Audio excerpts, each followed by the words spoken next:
അപ്പോൾ ഇന്ന് നമുക്കൊരു വാട്ടേറ്റിനുടെ കണ്ടാലോ ഗൈസ്. സോ ഞാൻ ഇന്ന് പുറത്ത് പോയപ്പോൾ എന്തൊക്കെ കഴിച്ചെന്നാണ് കേട്ടോ കാണിക്കാൻ വേണ്ടി പോകുന്നത്. Note the point. അങ്ങനെ ഞങ്ങൾ നേരെ പോയത് ഫോക്കസ് മാളിലേക്കാണ്. എനിക്ക് കുറേ നാളായി ഗൈസ് ബബിൾ ടീ കുടിക്കണം എന്നൊരു ആഗ്രഹം. ഞാൻ ഇതുവരെ ഈ സാധനം ട്രൈ ചെയ്തിട്ടില്ല. സോ ഇന്ന് ഫൈനലി രണ്ടും കൽപ്പിച്ച് കുടിക്കാമെന്ന് വിചാരിച്ചു. സോ ഞാൻ ചോക്ലേറ്റ് ഫ്ലേവറാണ് ഗൈസ് ഓർഡർ ചെയ്തിട്ടുണ്ടായിരുന്നത്. എനിക്ക് മാംഗോവും ട്രൈ ചെയ്യണമെന്നുണ്ടായിരുന്നു. ഫസ്റ്റ് ഇത് കുടിച്ച് നോക്കി ഇഷ്ടപ്പെടുവാണെങ്കിൽ പിന്നെ ബാക്കിയുള്ള ഫ്ലേവേഴ്സൊക്കെ ട്രൈ ചെയ്യാമെന്ന് വിചാരിച്ചിട്ട്. അപ്പോൾ എൻ്റെ ഉമ്മ ഇങ്ങനെ കാണിച്ചു തരാണ്, അതാണോ അതിലുള്ള ബബിൾ എന്നൊക്കെ പറഞ്ഞിട്ട്. എനിക്ക് ആദ്യം കുടിച്ചപ്പോൾ ഒരു നോർമൽ ഒരു കോൾഡ് കോഫി കുടിക്കുന്ന ഫീലായിരുന്നു ഗൈസ്. അതിന് ചോക്ലേറ്റ് ഫ്ലേവർ ഓർഡർ ചെയ്തുകൊണ്ടാണെന്ന് എനിക്കറിയില്ല. പിന്നെ എനിക്ക് കുടിച്ച് വന്നപ്പോൾ നല്ല ഇഷ്ടമായി. ഞാനൊരു ബബിൾ ടീ ഫാനായി.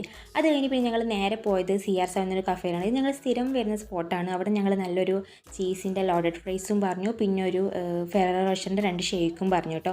ഭയങ്കര ടേസ്റ്റാണ് ഗൈസ്. ഇത് കുടിച്ചപ്പോഴാണ് എനിക്ക് സമാധാനമായത്. പിന്നെ ഒരു 99 രൂപയ്ക്ക് ഒരു അടിപൊളി ഫ്രൈഡ് ചിക്കൻ മന്തി, നമ്മളൊരു പീസ് KFC ഉണ്ടാവും, നല്ലൊരു നോർമൽ ഒരാൾക്ക് കഴിക്കേണ്ട ക്വാണ്ടിറ്റിയിൽ റൈസും ഉണ്ടാവും. നല്ല ടേസ്റ്റാണ് ഗൈസ്. ഭയങ്കര വേർത്താണ് ഈ സാധനം. ആ കഫേയിലുള്ള എല്ലാ സംഭവങ്ങളും ഭയങ്കര വേർത്താണ്. ഇത് പ്രൊമോഷനൊന്നുമല്ല. ഞാൻ സീരിയസ് ആയിട്ട് പറയുകയാണ് ഗൈസ്. ഞങ്ങൾ അധികം ഈവനിംഗ് ഒക്കെ വന്ന് ഫുഡ് കഴിക്കുന്നത് ഇവിടെ നിന്നാണ് കേട്ടോ. പ്രൊമോഷൻ ആണെങ്കിൽ നിങ്ങൾക്ക് ഇപ്പോൾ ഞാൻ ലൊക്കേഷൻ പറഞ്ഞുതരാം, പക്ഷേ എനിക്ക് എവിടെയെന്ന് കറക്റ്റ് അറിയില്ല ഗൈസ്. നിങ്ങൾക്ക് വേണമെന്നുണ്ടെങ്കിൽ കമൻറ്റ് ചെയ്താൽ ഞാൻ പറഞ്ഞുതരാം.